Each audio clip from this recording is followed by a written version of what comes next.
Bonjour Éric Zemmour. Bonjour. Selon vous, la polémique autour du traitement à la chloroquine du professeur Raoult dépasse largement le cadre médical. Pourquoi?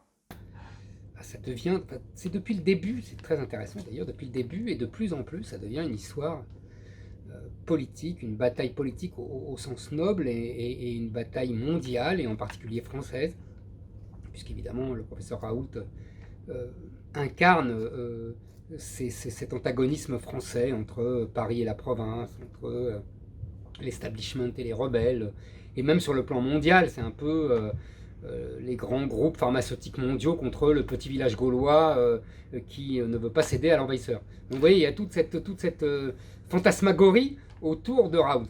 Comment ce professeur de médecine, Didier Raoult, est-il devenu une figure du populisme?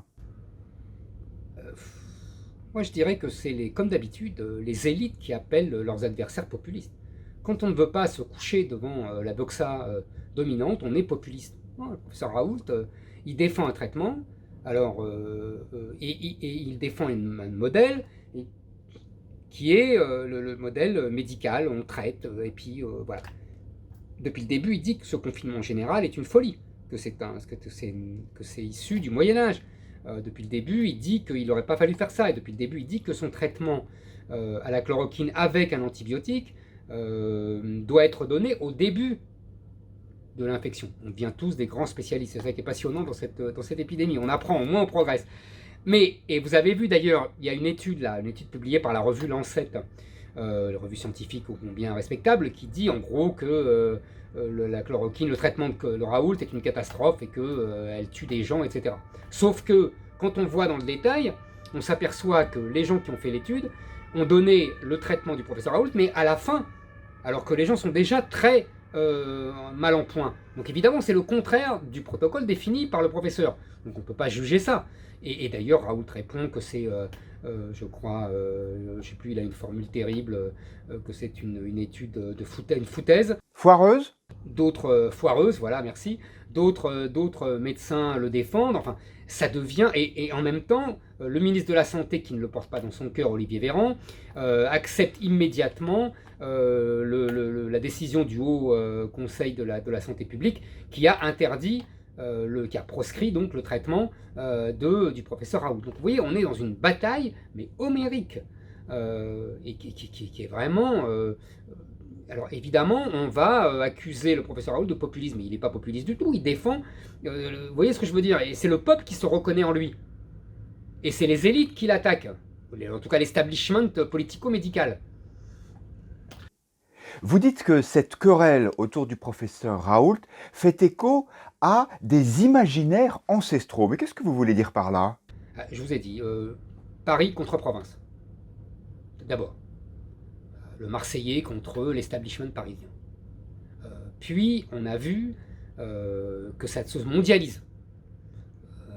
C'est très étonnant parce que, je vous dis, on devient tous des grands spécialistes.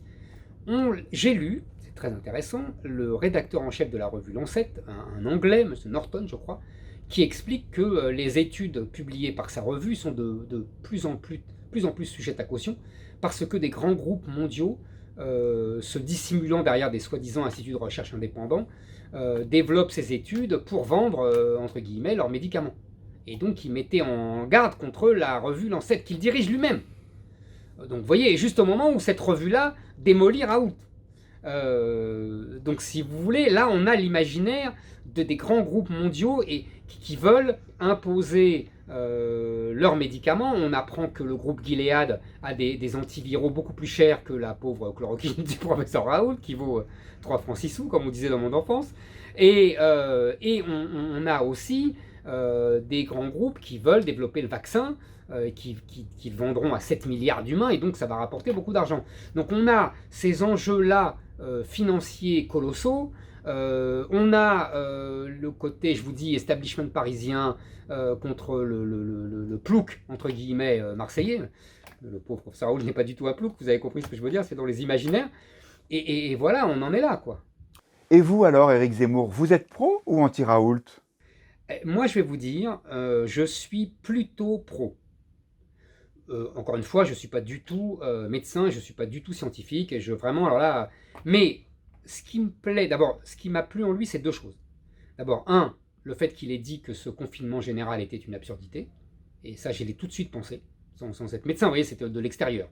Et deux, il essaye de soigner. Moi, c'est ça qui me plaît chez lui. C'est un médecin, quoi. Vous voyez, il n'attend pas des études randomisées, comme on dit, gigantesques, etc., pour comparer le blanc du noir, etc.